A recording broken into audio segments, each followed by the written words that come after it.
mais forte que Ele merece. Tu és santo, Jesus. Tu és maravilhoso, Jesus. Tu és o motivo da nossa alegria. Tu és o motivo. Tu és o motivo. Feche os teus olhos por um momento. Espírito Santo, nós te agradecemos, porque hoje nós temos a oportunidade de estarmos aqui, porque um dia o Senhor escolheu a via dolorosa. Obrigado, Jesus, porque nenhum de nós que estamos aqui merecíamos tanto amor, tanta graça, tanto favor, tanta bondade. Senhor, que o Teu Espírito nessa manhã possa entrar nos nossos corações, trazendo a consciência da ressurreição do nosso Mestre. Que toda confusão, que toda perturbação, que todo medo, que toda ansiedade, que toda voz que agora, Senhor, talvez tente gritar mais alto, se cale e se renda diante da voz da ressurreição. Hoje nós queremos meditar, Senhor, e nos lembrar do tamanho do Seu sacrifício por nós.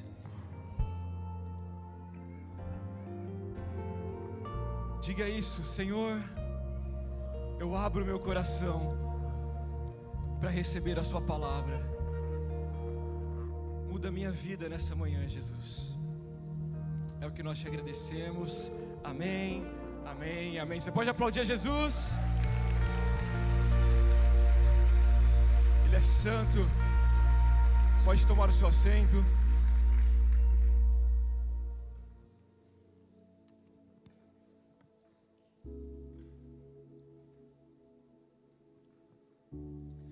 Essa é uma manhã de reflexão, é uma manhã de nos lembrarmos do porquê que nós estamos aqui, do porquê que nós respiramos o ar que nós respiramos, adoramos a quem adoramos e aonde verdadeiramente está a minha e a sua esperança. Hoje, cronologicamente, a Bíblia ela não diz exatamente a data, mas nós cremos que é o domingo da ressurreição. Depois de uma sexta-feira agonizante, aproximadamente 2000 anos atrás, Jesus ele sentiu grande aflição em um jardim chamado Getsêmani, o jardim de dores. Tamanha foi a dor e tamanho foi o sofrimento que Jesus atravessou. Estudiosos dizem que Jesus ele transpirou sangue. Esse é o maior nível de dor que um ser humano pode chegar. Ali no jardim de Getsêmani, ele faz uma oração. Ele diz: Pai, se possível, afasta de mim este cálice, mas antes, que seja feita a tua vontade e não a minha. Naquela sexta-feira fria, Jesus ele foi traído com um beijo por um dos seus discípulos, por um dos seus amigos que andavam ao lado dele. Por 30 moedas de prata, venderam Jesus. Ele andou naquela sexta-feira, a via dolorosa, carregando em seus ombros uma cruz, rude cruz, que não era para ele, não era do tamanho dele e que ele não merecia. Agostinho de Hipona, ele vai dizer que aquele que era sem pecado caminhou o caminho dos pecadores para que os pecadores pudessem caminhar o caminho da salvação. Na cruz, Jesus ele foi humilhado por mim e por você. Então, Jesus ali na cruz se entrega e vem o sábado. Nós conhecemos como sábado do silêncio. O sábado onde 3 anos de caminhadas, de curas, de milagres, eram colocados em questionamento diante do coração dos seus discípulos. O sábado do silêncio era apenas um sábado, mas no coração daqueles discípulos parecia uma eternidade. O silêncio daquele sábado em Jerusalém ecoava nas ruas daquela cidade um grito de esperança. Até que chegou o domingo, conhecido como Domingo da Ressurreição. As mulheres correram para o seu túmulo e a Bíblia diz que o túmulo estava vazio. Jesus não estava mais lá. As mulheres não apenas encontraram o túmulo vazio, mas encontraram um símbolo muito poderoso judaico. Os lençóis nos quais Jesus estava coberto, eles estavam dobrados. E na cultura judaica, quando você ia na casa de um visitante, e você se assentava à mesa, e você dobrava os lençóis, ou dobrava ali o pano que cobria a mesa, era um símbolo e uma mensagem para aquele anfitrião, de que você foi, mas um dia você retornará. As mulheres encontram o túmulo vazio, e finalmente, a Páscoa não se cumpria mais como uma sombra, como no Antigo Testamento, mas agora o Filho de Deus assumia a posição de cordeiro, que se tornou um sacrifício perfeito para mudar o rumo da nossa história. E é por isso que nessa manhã eu quero falar com você sobre o poder da ressurreição. O poder da ressurreição. Grandes homens passaram nessa terra, grandes líderes passaram nessa terra, líderes de líderes, reis, imperadores, mas nenhum deles ressuscitou. Se você for na Índia, na sepultura onde foi enterrado Buda, uma figura central do budismo, sobre o túmulo dele você vai encontrar uma mensagem dizendo: aqui repousa os ossos mortais de Buda. Se você for para a Arábia Saudita, aonde enterraram Maomé, uma grande figura para o islamismo, sobre a sepultura de Maomé, está lá escrito: aqui repousam os ossos mortais de Maomé. Se você for para a China, aonde Confúcio foi um grande influenciador da cultura chinesa, você pode ir ao túmulo de Confúcio e ali estará uma mensagem dizendo: os ossos mortais de Confúcio repousam aqui. Se você for na sepultura de grandes nomes da história, Allan Kardec, Gandhi, Tomás de Aquino, Nelson Mandela, Madre Teresa de Calcutá, grandes figuras do pop, do rock, grandes nomes que marcaram as suas gerações, em todas as sepulturas nós encontraremos ali os restos dos seus ossos. Mas quando nós vamos para Jerusalém, quando nós visitamos o túmulo em Jerusalém, ali está escrito: ele não está mais aqui, porque ele ressuscitou.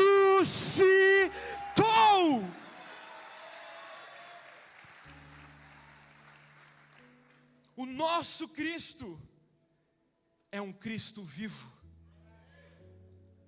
E o nosso Deus foi um Deus ferido. Ele conhece a minha e a sua dor.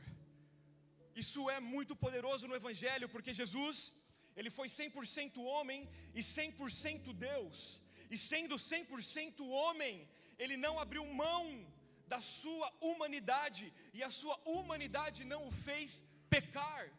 Mas sendo 100% Deus, ele também não escolheu nenhum atalho. Ele não escolheu ser livre do sofrimento. Ele não escolheu não ser ferido. É tão maravilhoso nós refletirmos na mensagem do Evangelho. Um Deus tão grande, um Deus que controla o universo, ele escolheu se fazer caber em nossa história. Um Deus tão grande que a Bíblia o chama de Deus Emanuel. Não é um Deus distante. Emanuel é Deus conosco. Deus entre e no meio do seu povo. Um Deus tão grande que lá em Gênesis ele se faz caber em um jardim, apenas para ter comunhão com a sua criação. Um Deus tão grande que na história de Israel ele se faz caber em um tabernáculo, só para habitar no meio do seu povo. Um Deus tão grande que conta a história de Israel, que ele se fez caber na arca da aliança, para guerrear e vencer as batalhas do seu povo. Um Deus tão grande, que se fez pequeno o suficiente para flutuar sobre o ventre de Maria. Um Deus tão grande, que se fez pequeno o suficiente para caber no colo de Maria. Um Deus tão grande, que se fez caber em uma manjedoura, para que um dia eu e você pudéssemos experimentar o reino de Deus. Um Deus tão grande, que se fez caber em uma cruz, que não foi feita para Ele, e pagou um preço que eu e você jamais poderíamos pagar. E hoje, a Bíblia diz que esse Deus tão grande, Ele se faz habitar no coração de todos aqueles que abrirem e o convidarem para entrar. Um Deus tão grande que cabe dentro do nosso coração. Que maravilhosa é a notícia do Evangelho. O Evangelho significa boas novas, boas notícias. Sabe por quê? Porque nós estávamos mortos, nós estávamos afastados de Deus. A nossa condição diante de Deus era uma condição de morte. Mas o Evangelho nos traz uma boa notícia, de que porque um homem puro, um homem santo, um homem fiel, um homem que nunca olhou para uma mulher de maneira indevida, um homem que nunca desejou o mal para os seus inimigos, um homem que nunca mentiu, um homem que foi justo e fiel, veio e dividiu a história entre antes e depois. Eu posso perguntar para todos vocês que estão aqui: existe um antes e um depois de Cristo na sua história? Quem era você antes de Jesus? Aonde você estava antes de Jesus se revelar ao seu coração? Às vezes na correria do dia, às vezes na nossa rotina tão ocupada, nós nos esquecemos do nosso Cristo ressurreto. Nós nos esquecemos do tamanho da boa notícia que nós recebemos. Mas Ele se faz presente. Hoje nós somos participantes de uma nova aliança. Existe uma aliança no seu dedo que Jesus colocou. Sim, Ele te encontrou talvez no seu pior momento. Talvez no momento onde você pensou que tudo tinha acabado. Talvez no momento onde todos que estavam ao seu redor já não acreditavam mais, onde as suas circunstâncias gritavam o fim da esperança. Jesus apareceu. Eu posso dizer que no momento de maior dor da minha história, no momento onde eu estava num lamaçal, no momento onde eu estava a 14 metros de serra, dentro de um carro destruído, ali, uma mão forte me arrancou da morte. E cada um de nós temos um testemunho, cada um de nós aqui carregamos uma história com Jesus. Nos tempos de Jesus, os fariseus, os religiosos, os fundamentalistas, eles tentaram impedir com que a mensagem de Jesus se tornasse conhecida pelos homens. Então, aqueles fariseus, homens religiosos, homens que apenas consideravam a letra, mas não a encarnação da palavra, buscaram em Roma uma maneira de punir Jesus. E eles buscaram da maneira mais cruel possível. Na Roma antiga, a cruz era talvez a tecnologia mais cruel de castigar os ladrões. Era um dos métodos mais brutal de execução. E a cruz era reservada apenas para os piores dos ladrões. Homens condenados à crucificação, eles eram frequentemente açoitados, humilhados, antes de serem presos no madeiro. Eles eram colocados diante de uma multidão para serem humilhados. E você pode pensar que a cruz era a ferramenta que os fazia sofrer, mas na verdade, um homem crucificado, ele sofria até o momento onde ele morria asfixiado. Era um tipo de morte que precisava sentir cada segundo da dor. E sabe o que mais me constrange? É que em nenhum momento Jesus fugiu. Sabe o que é mais constrangedor? É que ele tinha todo o poder para descer daquela cruz. Sabe o que ainda é mais constrangedor? É que sendo filho de Deus, sendo 100% Deus naquela cruz, bastava apenas uma ordem para que aquele cenário de vergonha fosse convertido talvez em um cenário de glória. Mas Jesus, em todos os momentos da sua história, ele dizia: o meu reino não é deste mundo. E muitas vezes nós andamos e correndo tentando construir o nosso reino nessa terra. E a grande realidade é que a maior herança que nós temos não é aquela que os nossos pais nos deixaram, não é aquela que você acumulou durante a sua vida. A maior herança que nós podemos carregar é a herança que um homem humilde de Nazaré, um carpinteiro, deixou para mim e para você: o poder da ressurreição. Para pensar na ironia dessa história. A Bíblia diz que Jesus, ele sendo rei, escolheu vir como servo. E vindo como servo, ele foi um carpinteiro. Jesus foi um carpinteiro. O nosso mestre sujou as mãos. Ele não apenas sujou as suas mãos, mas ele trabalhou exatamente com as ferramentas que um dia o crucificaria. Jesus, ele teve que aprender a ter habilidade com madeira. Ele teve que aprender a ter habilidade com martelo. Ele teve que aprender a ter habilidade com pregos. E talvez a cada martelada que Jesus dava durante a sua função de carpinteiro, o barulho daquele martelo, o barulho daquele prego e daquela madeira remetia a ele o futuro que já estava reservado desde a eternidade. E mesmo assim, ele não fugiu. Mesmo assim, ele não desistiu de cumprir o propósito do seu pai. Que humildade, que humildade.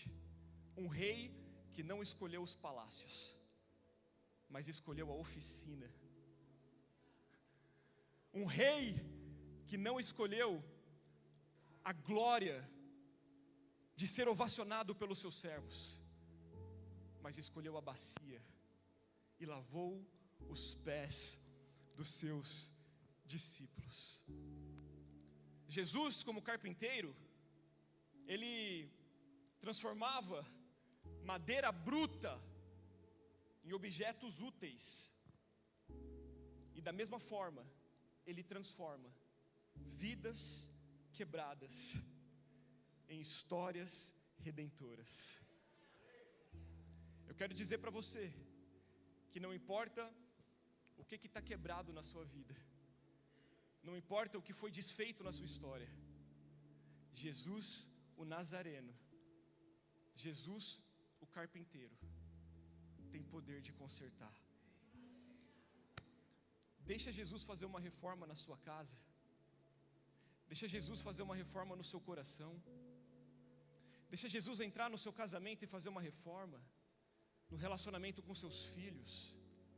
Porque eu estou falando de um homem humilde, de um homem puro, de um homem santo, um homem que nunca teve coragem de levantar a mão para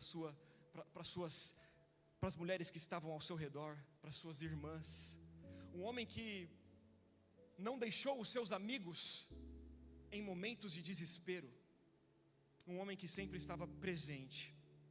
Isaías, em seu tempo, ele teve uma imagem de Jesus.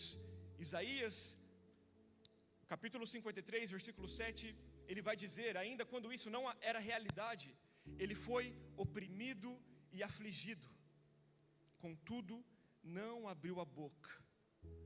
Como cordeiro foi levado para o matadouro, como uma ovelha fica muda diante dos seus tosqueadores, não abriu a boca.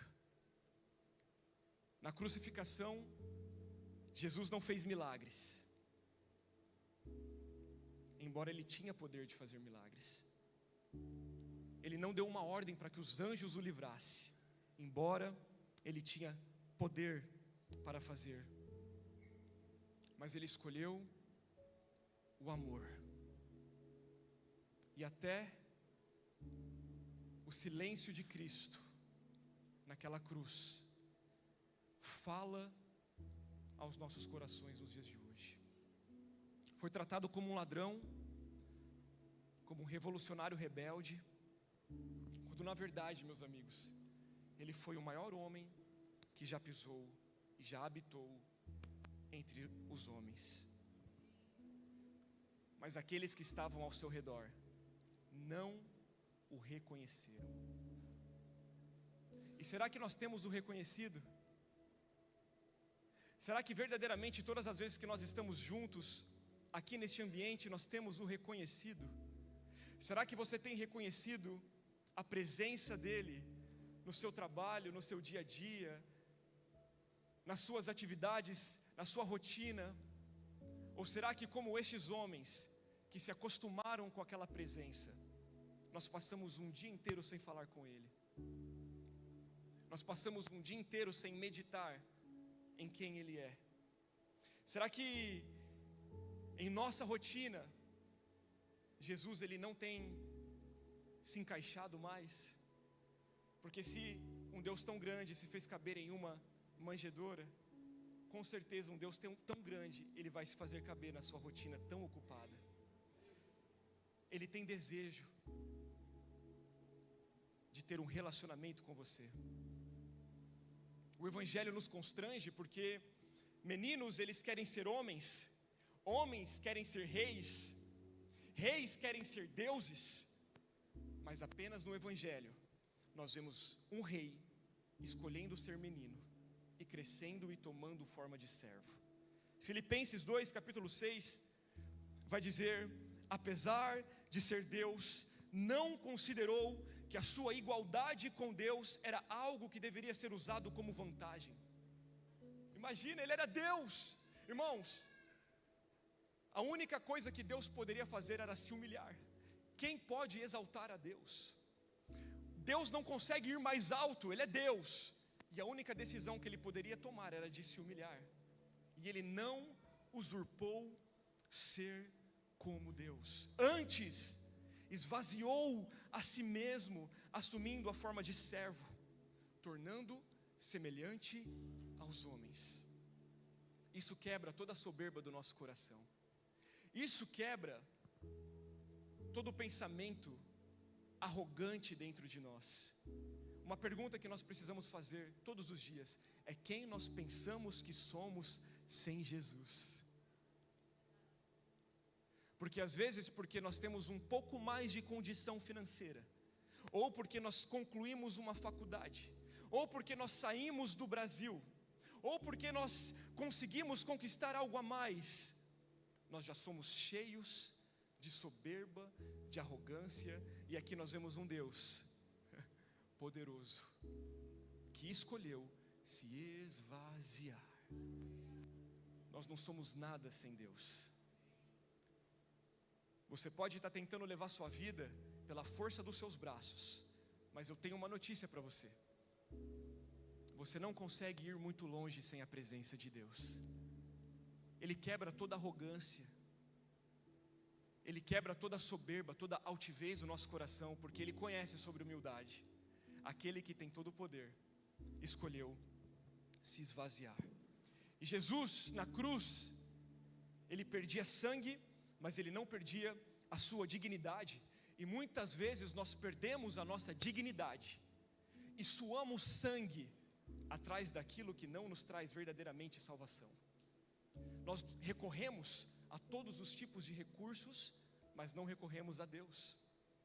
Recorremos a todos os tipos de conselhos humanos, mas não recorremos ao conselho daquele que ressuscitou.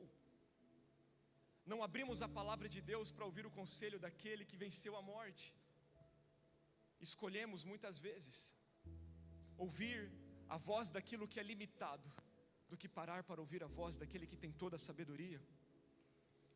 Tentaram calar a voz de Jesus, tentaram fazer com que Jesus, com que a história de Jesus, com que a narrativa na qual Jesus veio construir fosse simplesmente apagada, anulada. Mas a Bíblia diz que em todos os momentos Jesus escolheu amar. Se fosse dada a você a oportunidade de dizer 8 últimas frases antes de morrer, quais seriam elas? Provavelmente você nunca parou para pensar nisso.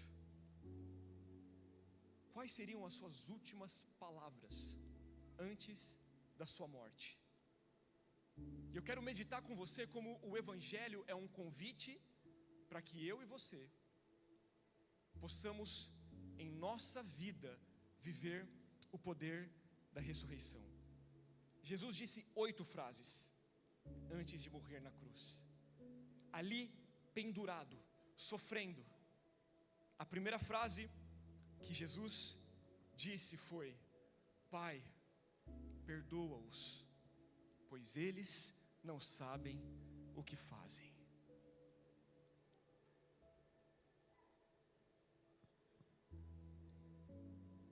Jesus agonizando na cruz, sendo zombado pelos romanos, pelos judeus,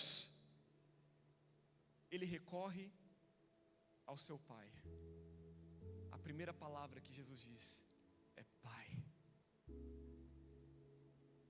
Você tem um Pai em meio à sua dor. Você tem um Pai que interpreta o seu sofrimento. Jesus, ele não apenas clama por um Pai, mas em uma posição de sofrimento ele não pede por ele. Ele pede por aqueles que o crucificaram. E aí eu pergunto para você, que amor é esse? Que amor é esse que talvez você tenha a oportunidade de se beneficiar de uma oração, e a sua oração não é a oração que muitas vezes nós fazemos no domingo: Senhor, me dá, Senhor, faz, Senhor, abre. Não, naquela cruz, diante daqueles que o crucificaram, Jesus diz: Pai, perdoa-os, perdoa-os, porque eles não sabem o que fazem. 2 chaves poderosas apenas nessa frase. Primeiro, no momento de angústia, nós não estamos sozinhos. Segundo, a ressurreição nos capacita a perdoar quem um dia nos fez sofrer. Por mais difícil que pareça para você, por mais impossível que seja talvez para você perdoar alguém, a ressurreição de Cristo nos dá o poder e a habilidade de perdoar aqueles que nos feriram. Sabe por quê? Porque Cristo te perdoou. E só entende o quanto é amado quem um dia precisou de muito perdão. Só consegue entender a dimensão do amor de Deus quem um dia experimentou o tamanho deste amor. Jesus, ele sabe o que é ser injustiçado. Jesus, ele sabe o que é ser zombado. Jesus, ele sabe o que é ser esquecido. E às vezes você pode pensar que aquilo que te faz ser amado por Deus é ser uma pessoa boa. Existem pessoas que acham que os seus atos de bondade convencem o amor de Deus. Mas existe um pensamento que diz que nem todo homem ele é 100% bom e nem 100% mal. Existe tanta luz quanto sombra e escuridão dentro do nosso coração. Você precisa escolher o que você vai alimentar, se é a luz ou se é a escuridão dentro de você. Mas se fosse pela nossa bondade e pelo nosso nível de bondade, nós ainda continuaríamos afastados do amor de Deus. Porque Cristo perdoa quem não merece. Cristo perdoa quem não merece o seu perdão. E aí eu quero levar você para uma reflexão nessa manhã. Quem é a pessoa que não merece o seu perdão, mas que pelo poder da ressurreição hoje você pode liberar? Um dia você esteve no lugar dessa pessoa, diante de Deus. Você também não merecia, mas Ele escolheu interceder pelos seus inimigos. Ele disse: Pai, perdoa-os, pois eles não sabem o que fazem. É maravilhoso como Jesus entendia que a maldade das pessoas, uma vez que você está debaixo do propósito de Deus, te empurra ainda mais rápido para o seu propósito. Jesus, Ele deu aquilo que Ele tinha. Jesus, Ele entregou aquilo que estava dentro do coração dele. Por isso Ele conseguiu olhar para os romanos e sentir misericórdia. Por isso que Ele olhou para aqueles soldados romanos e talvez dentro do coração de Jesus estava a pergunta: o que um soldado romano pode dar a não ser ódio? Homens que cresceram debaixo de pressão, debaixo de guerra, debaixo de um regime militar totalmente controlador. Homens que, se deixassem Jesus descer da cruz, seriam mortos. O que um homem como esse poderia dar?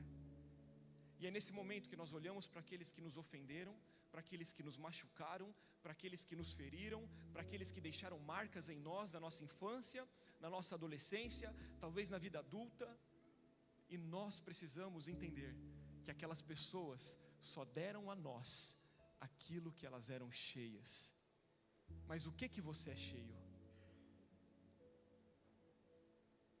Dê a elas, retribui a elas aquilo que você é cheio. Jesus retribuiu amor.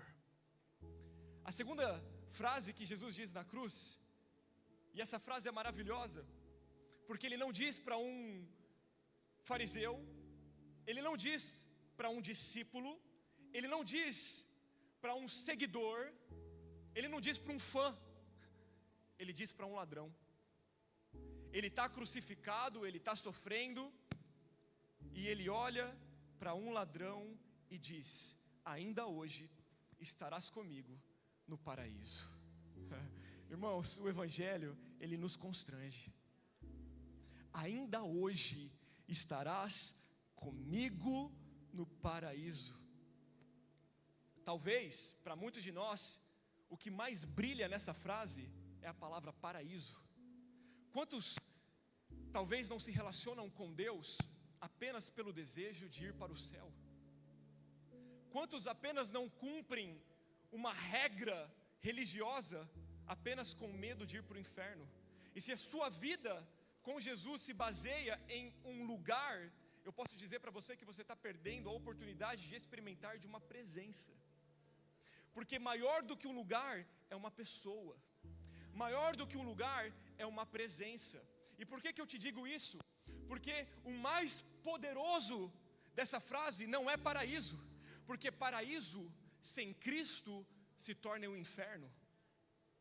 E muitos de nós somos convidados nos dias de hoje a viver paraísos ilusórios.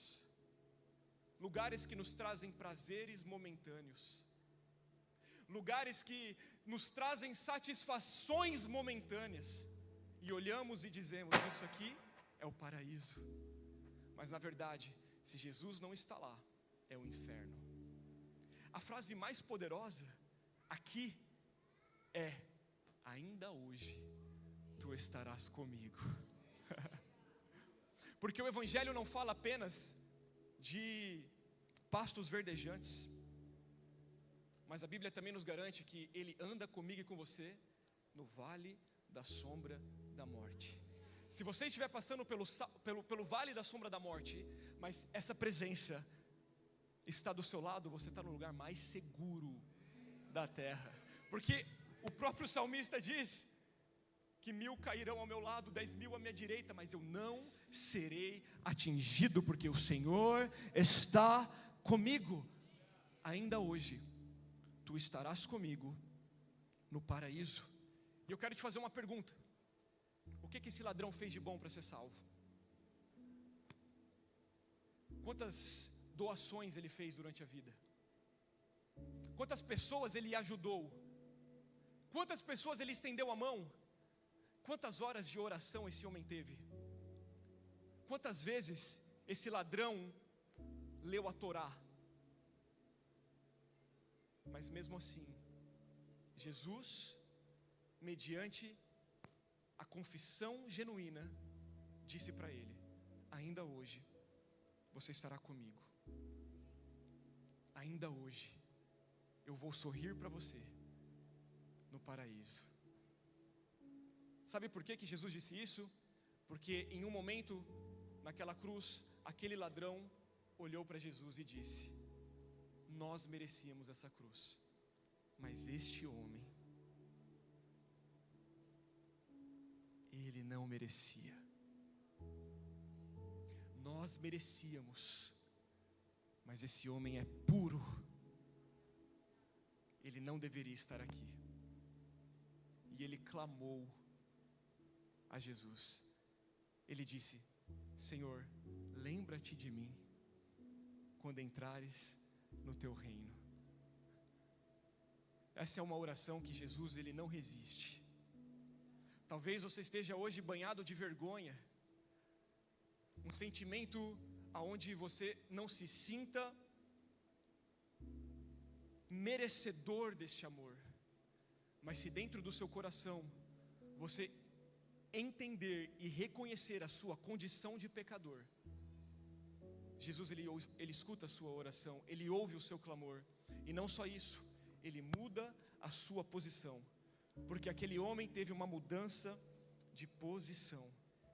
Um ladrão que agora se tornou filho de Deus no seu último suspiro. Por isso que nós não fomos chamados para sermos porteiros do céu, irmão. Não é você que determina quem vai ou não. Não é você quem determina quem sobe ou não. Não sou eu e a minha religiosidade vazia que tem o poder de decretar céu ou inferno na vida das pessoas. Porque existe um momento aonde somente Jesus conhece. Talvez aquele ladrão não gritou. Talvez o suspiro daquele ladrão foi baixinho. Lembra-te de mim, Jesus. E Jesus disse: ainda hoje tu estarás comigo.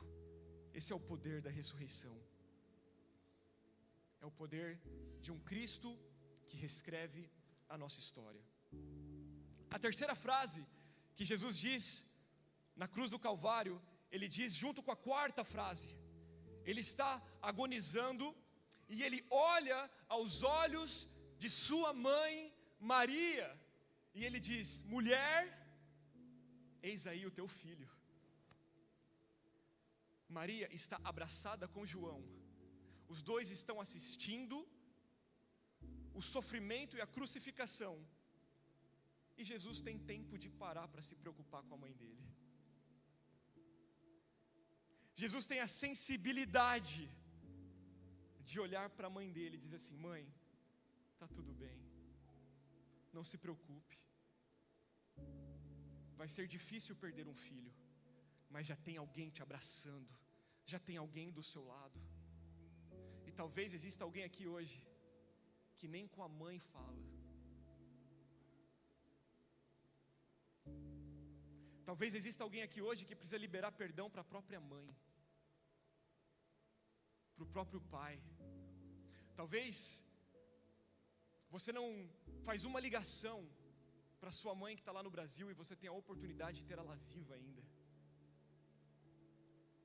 Talvez você que é um jovem ou um adolescente, a sua rotina é tão ocupada com a sua rede social, que você não tem mais a sensibilidade de olhar nos olhos da sua mãe. Quantos aqui já perderam uma mãe? Levanta a mão, quem já perdeu a sua mãe? O que você daria para hoje dar um abraço nela? Jesus nos ensina a honrar a nossa mãe. Em um momento de dor, Ele diz: mãe, você não está sozinha. Não só isso, Ele também olha para João, porque Ele também sabe o que é perder um amigo. Ele olha para João e diz: João, eis aí a tua mãe. Dizendo: eu sei que a minha partida vai gerar um sofrimento, um vazio dentro de vocês, mas vocês serão consolados. Jesus, Ele conhece a dor do luto. Jesus sabe o que é perder alguém que nós amamos. Jesus sabe o que é ter que se despedir. Nunca vai fazer sentido um velório para nós. Sempre vai doer. Sempre vai doer, porque nós não nascemos para isso. O motivo do nosso pecado, o motivo da nossa morte é o pecado que habita em nós.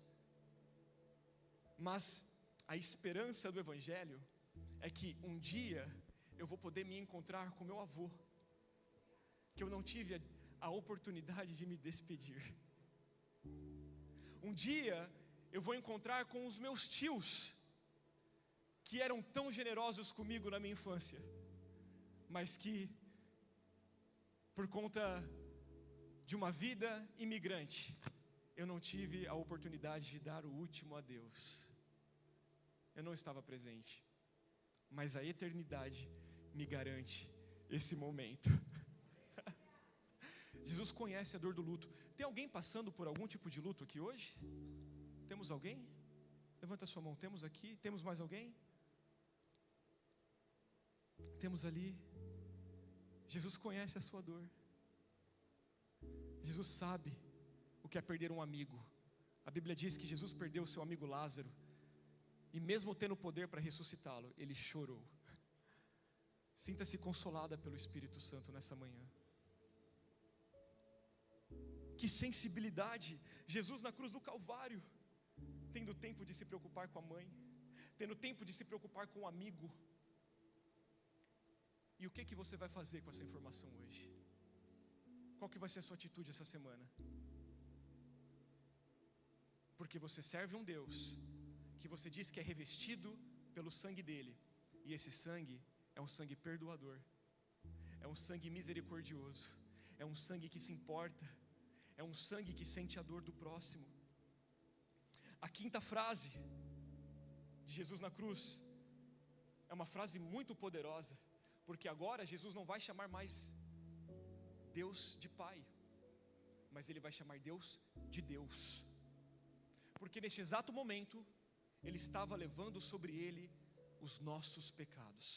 A quinta frase de Jesus na cruz foi: Deus meu, por que me abandonastes? Aqui Ele não clama por um pai, porque talvez se Ele clamasse por um pai, talvez se Ele chamasse pelo um pai, o pai poderia ouvi-lo. Mas Jesus, em forma de servo, a Bíblia diz que Ele se faz pecado, Ele leva sobre Ele as transgressões. Todas as nossas transgressões estão sobre Jesus na cruz. E agora Ele olha para o céu e não chama pelo Pai, mas em posição de pecado Ele diz: Deus meu, por que me abandonaste? Você pode até pensar: que tipo de pai consegue ver o filho massacrado na cruz e não fazer nada? Mas quando nós olhamos para a história de Jesus, o pai sempre esteve com Jesus. Em todos os momentos que Jesus clamou pelo Pai, o Pai estava lá. Na multiplicação dos pães e peixes, na cura dos leprosos, na ressurreição de Lázaro, no encontro com Jairo, no encontro com o centurião. Todas as vezes que Jesus clamou pelo Pai, o Pai veio. E agora Jesus se faz homem, pecador, levando sobre ele os nossos pecados, e clama por Deus. A dor mais terrível de Deus, meus amigos, de Jesus, não foram os cravos que foram martelados em suas mãos. A dor mais terrível de Jesus foi ter sido afastado do Pai por um momento. Porque enquanto Jesus se afastou do Pai, enquanto Jesus chamou o Pai de Deus, Ele estava adotando filhos que um dia poderia chamar o Deus de Pai. O motivo que eu e você chamamos Deus de Pai é porque um dia Jesus escolheu chamar o Pai de Deus.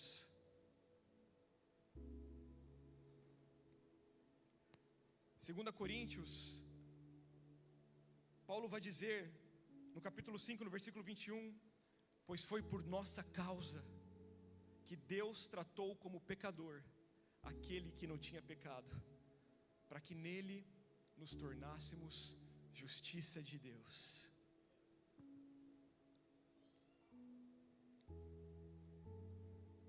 Deus, ele diz: Deus meu, por que me abandonaste? E Jesus, para quem não sabe, ele estava citando as Escrituras. Em Salmos, no número 22, do versículo 1 ao 5, é a expressão daquilo que Jesus está falando na cruz do Calvário. Meu Deus, por que me abandonaste? Começa com questionamento, mas o texto termina com uma certeza. Por que estás tão longe de salvar-me, tão longe dos meus gritos de angústia? Meu Deus, eu clamo de dia, mas não respondes, de noite, e não recebo alívio. Tu, porém, és santo, entronizado entre os louvores de Israel. Em ti confiaram os nossos antepassados. Sim, eles confiaram, e tu os livraste. Clamaram a ti e foram libertos. Em ti confiaram e não se decepcionaram. Jesus estava dizendo: Deus meu, por que me abandonaste? Porque ele sabia que ele não poderia ser decepcionado por Deus. A sexta frase de Jesus na cruz é uma frase curta, mas profunda. Ele diz: tenho sede. Tenho sede. Pergunta para alguém aí do seu lado: o que é mais importante? Fala assim: querido, o que é mais importante? Diga assim para ele: um jarro de água ou um pote de ouro? Tem gente que está dizendo assim: meu rim que lute.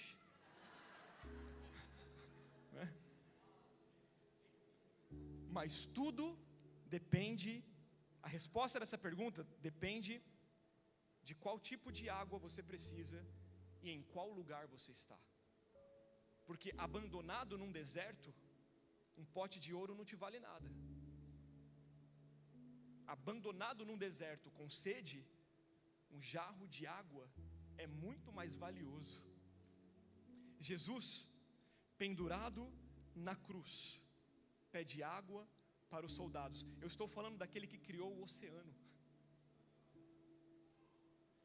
Eu estou falando daquele que a Bíblia diz que a sua voz é como o som de muitas águas. Que humildade! É constrangedor o amor de Jesus. Ele diz: tenho sede. E ali, humilhado, os homens negam água a ele, e Jesus não revida. Jesus, ele não dá uma ordem para que aqueles homens sejam feridos. Ele apenas sofre calado. Sabe, os discípulos que andavam com Jesus ainda não haviam entendido isso. Tanto que quando Judas vem entregar Jesus, ele dá um beijo em Jesus. E Jesus olha para os olhos de Judas e diz: com um beijo você me trai, amigo. Irmão, você consegue chamar um traidor de amigo? Você consegue chamar alguém que te vende por 30 moedas de amigo? Jesus chamou. E não só isso, naquela confusão, Pedro, desesperado, tira a sua faca da bainha, e o texto bíblico diz que ele dá uma espadada no ouvido, na orelha de um soldado chamado Michael. Sabe o que Jesus faz? Jesus pega a orelha daquele homem, bota de volta, olha para Pedro e diz: você não sabe que nós não somos da espada? Jesus estava dizendo: Pedro, o evangelho, nós não somos do ministério de cortar orelhas, nós não somos do ministério de ferir, nós somos do ministério de curar aqueles que são feridos. Essa é a boa notícia, que o evangelho, ele não veio para ferir pessoas, ele veio para curar pessoas. Aqueles homens ainda não conseguiam entender, mas nós sabemos pelo texto que Jesus sentiu sede na cruz, para que um dia de nós fluísse rios de águas vivas. Deixa fluir esse rio, irmão. Deixa fluir essas águas que purificam, essas águas que lavam o nosso pecado, essas águas que trazem alívio para a nossa dor. Este é o nosso Deus, que nos garante que Ele pode matar a nossa sede. Tem tanta gente sedenta, e tem tanta gente buscando água em lugar errado. Você não vai conseguir matar a sua sede num relacionamento, você não vai conseguir matar a sua sede nas redes sociais, você não vai conseguir matar a sua sede talvez acessando conteúdos impróprios, você não vai conseguir matar a sua sede num copo de cerveja, você não vai conseguir matar a sua sede nas drogas, você não vai conseguir matar a sua sede sendo bem sucedido. Apenas Cristo tem a água que pode matar a nossa sede. E buscando em lugares que não podem transformar a nossa vida, nós andamos cada dia mais sedentos. A sétima frase, e que frase poderosa. Jesus, naquele dia cinzento, Ele grita: está consumado. Está terminado. Está consumado. Quando Jesus, Ele grita, está consumado, Ele faz com que aquela cruz, que era símbolo de vergonha e sofrimento, se tornassem uma chave para a eternidade. Ele transforma aquele símbolo de morte, aquele símbolo onde ladrões eram mortos, em um símbolo de restauração. Ele cumpre o último sacrifício perfeito para que eu e você pudéssemos nos achegar diante de Deus. Ele diz: está consumado. A dívida foi paga com preço de sangue. A sua vida foi paga com preço de sangue. Você tem muito valor. Embora as pessoas que estejam próximas a você talvez não te valorizem, entenda que diante de Cristo você tem muito valor. Quando Jesus grita, está consumado, Ele nos dá a certeza que Ele arranca o peso do nosso passado e nos dá a oportunidade de viver um novo futuro. O seu passado não é mais referência para o seu futuro. Não tente calcular aquilo que vai acontecer na sua vida por aquilo que aconteceu no seu passado. Quando Jesus grita, está consumado, Ele está passando uma borracha com sangue na sua história. Está te colocando de pé, está te reerguendo e te dando a oportunidade de escrever uma história ao lado dele. E a última frase, oitava e última frase de Jesus na cruz do Calvário. Jesus, Ele diz, e olha que poderoso: Porque uma vez que ele se coloca como servo pecador, uma vez que ele é castigado pelos pecados, uma vez que ele grita, está consumado, ele volta a chamar Deus de Pai. Ele diz: Pai, nas tuas mãos entrego o meu espírito. Jesus volta a chamar Deus de Pai, porque o sacrifício foi completo. Mateus 27, 50 ao 53 diz: Jesus, porém, bradando novamente em alta voz, entregou o Espírito. Naquele momento, o véu do templo rasgou-se em duas partes, de alto a baixo. A terra tremeu e as rochas se fenderam. Os sepulcros se abriram e os corpos de muitos santos que tinham morrido foram ressuscitados.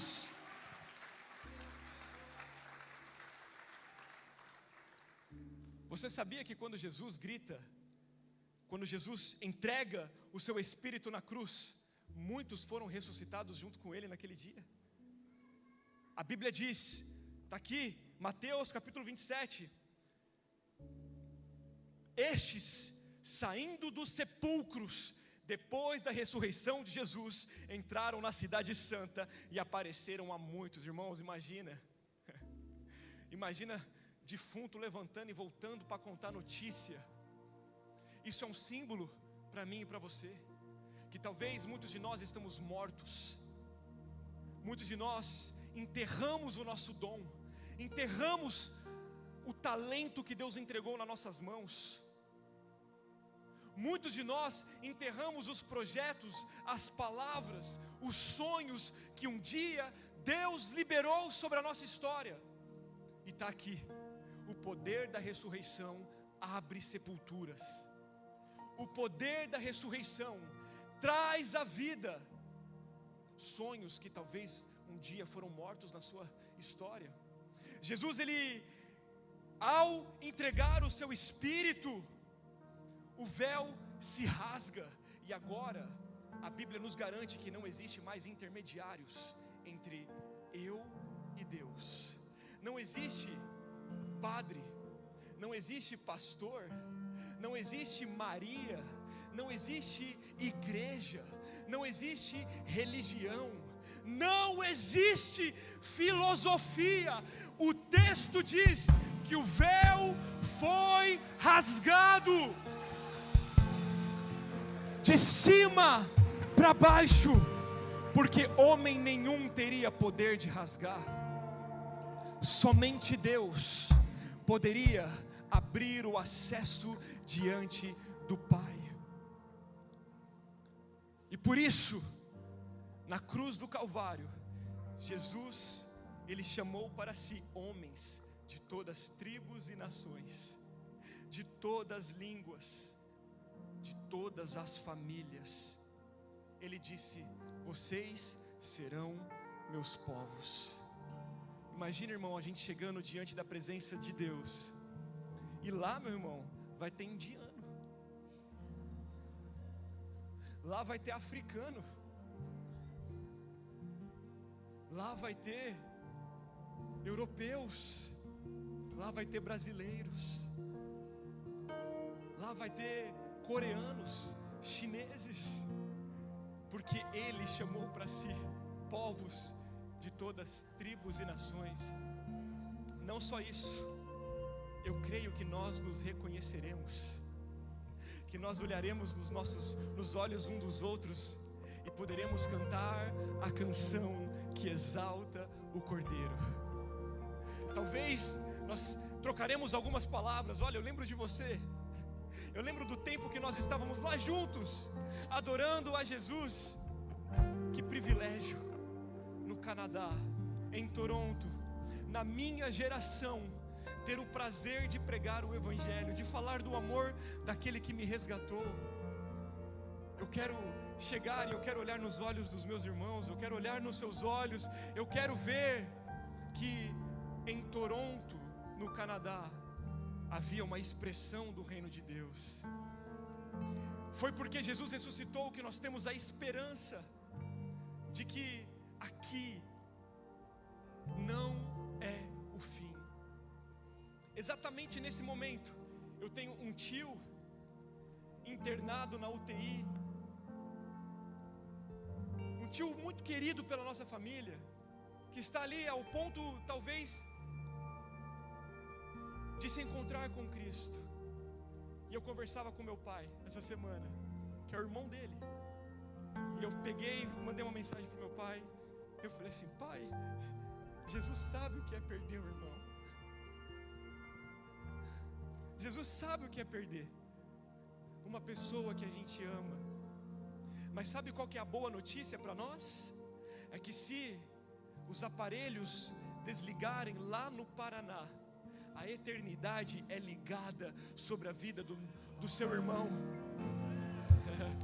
E o Evangelho nos garante que nós nos encontraremos com aqueles que um dia nós tivemos que dizer adeus. Esse é o poder da ressurreição.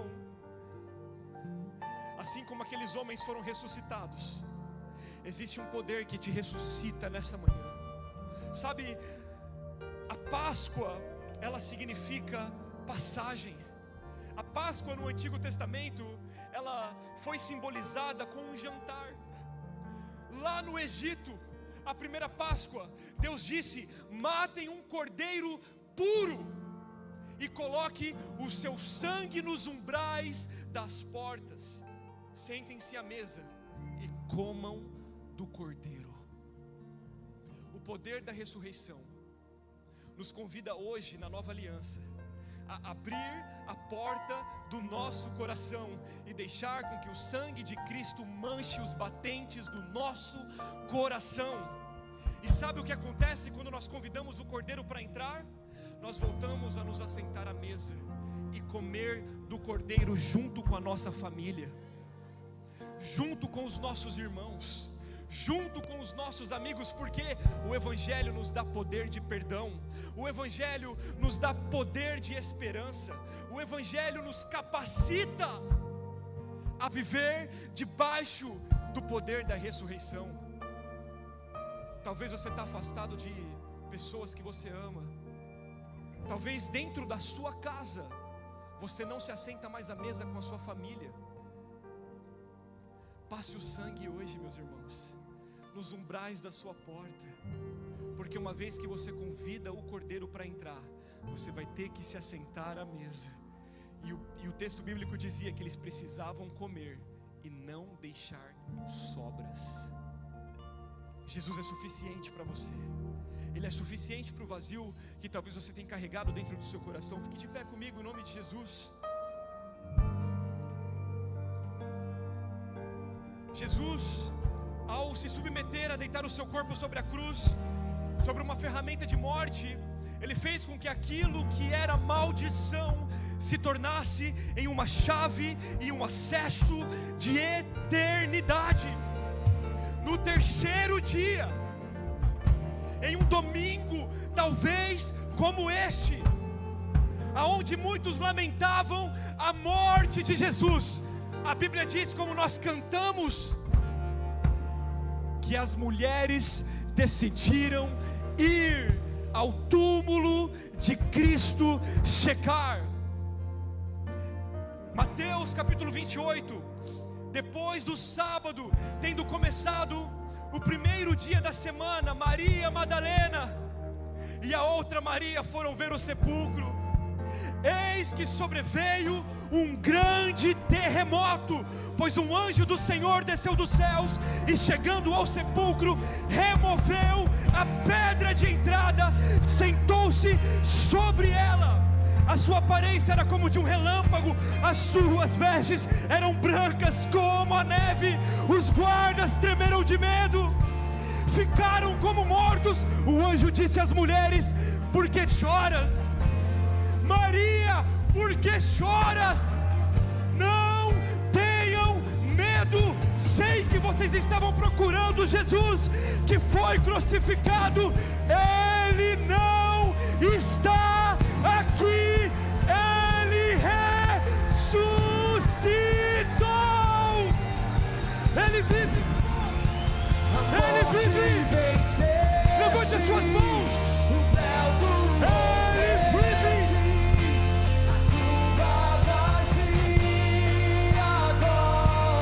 Vamos, celebre o poder da ressurreição. Proclama a tua glória, pois ressuscitaste e vive. A morte venceste, a morte venceste, o véu te rompeu, a tumba vazia agora está. Sim. Céu te adora, proclama a tua glória, pois ressuscitaste e vive. Diga: és invencível, és inigualável, hoje pra sempre reinará. Teu é o reino, tu é a glória,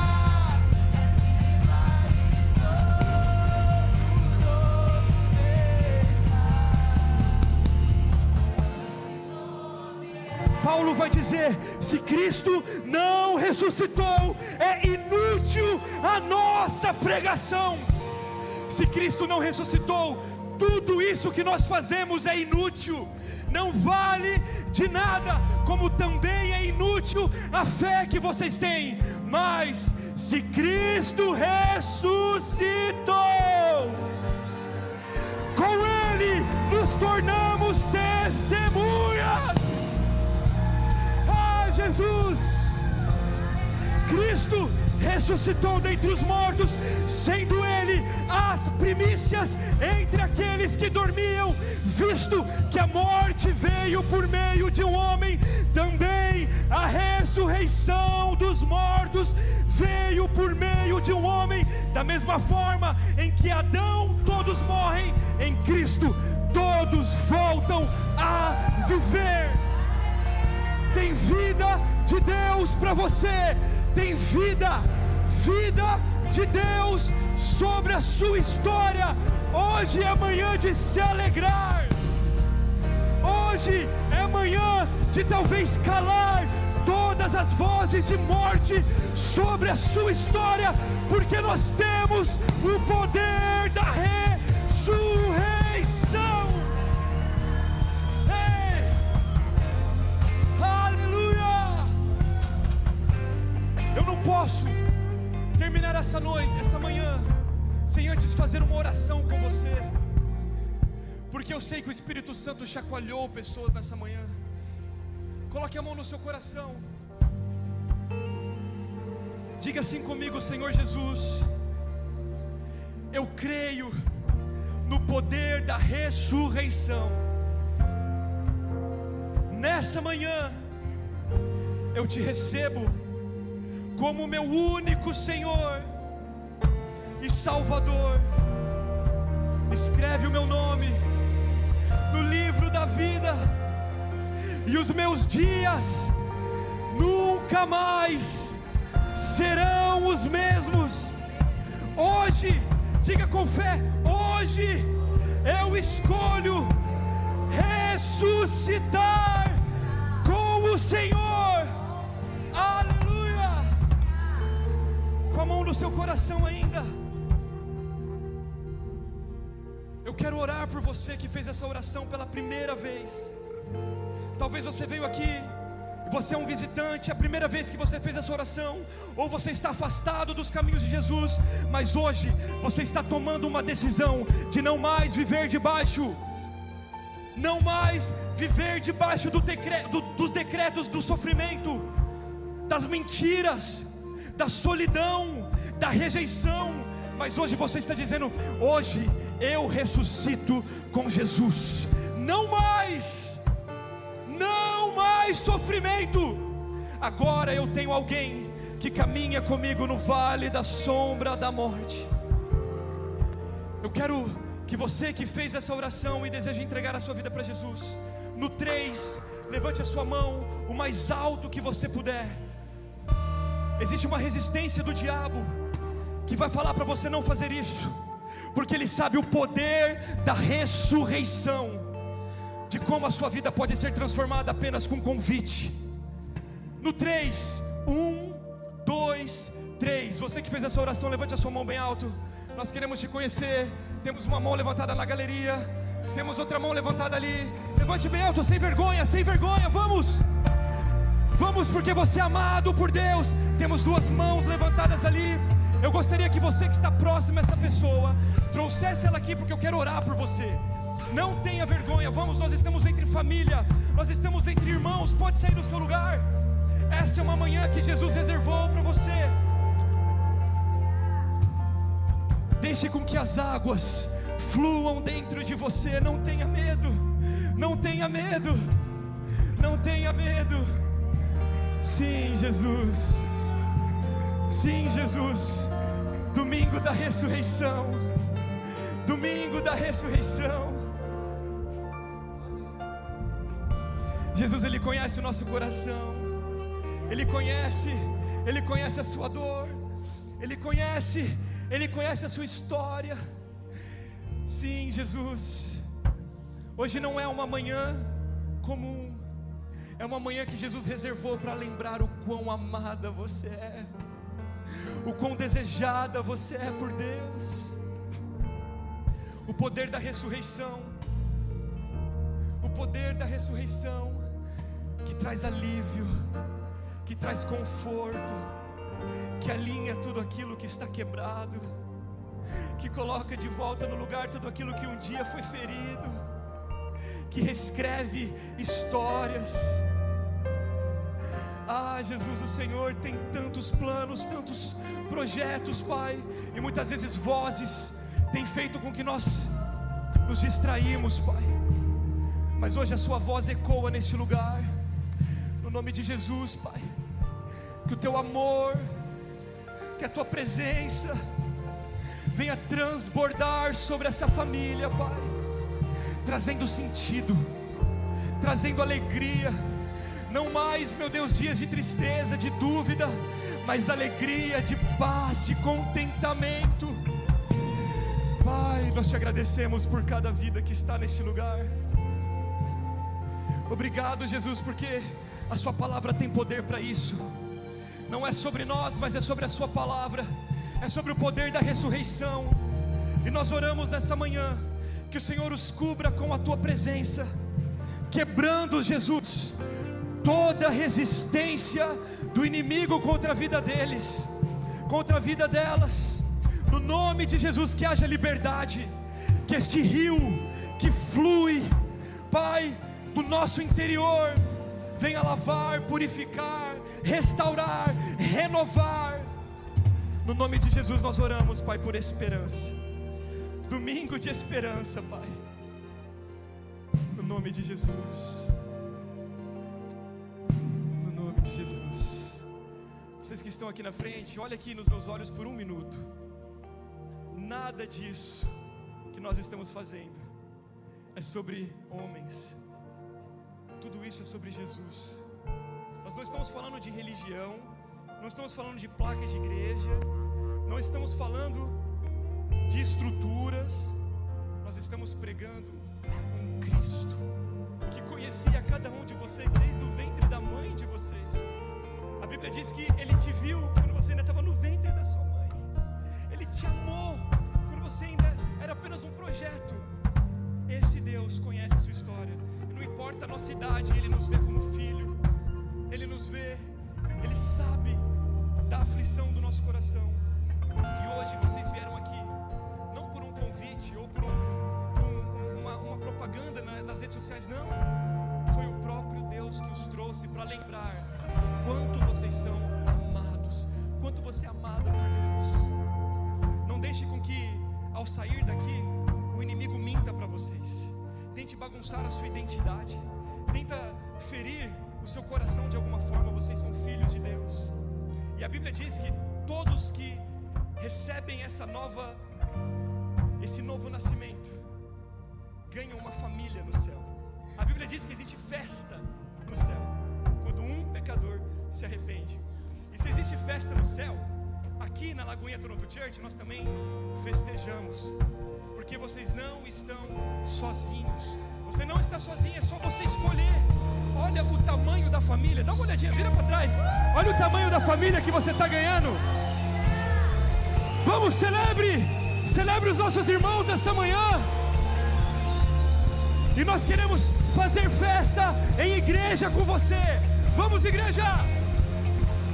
1, 2, 3, bem-vindo ao nosso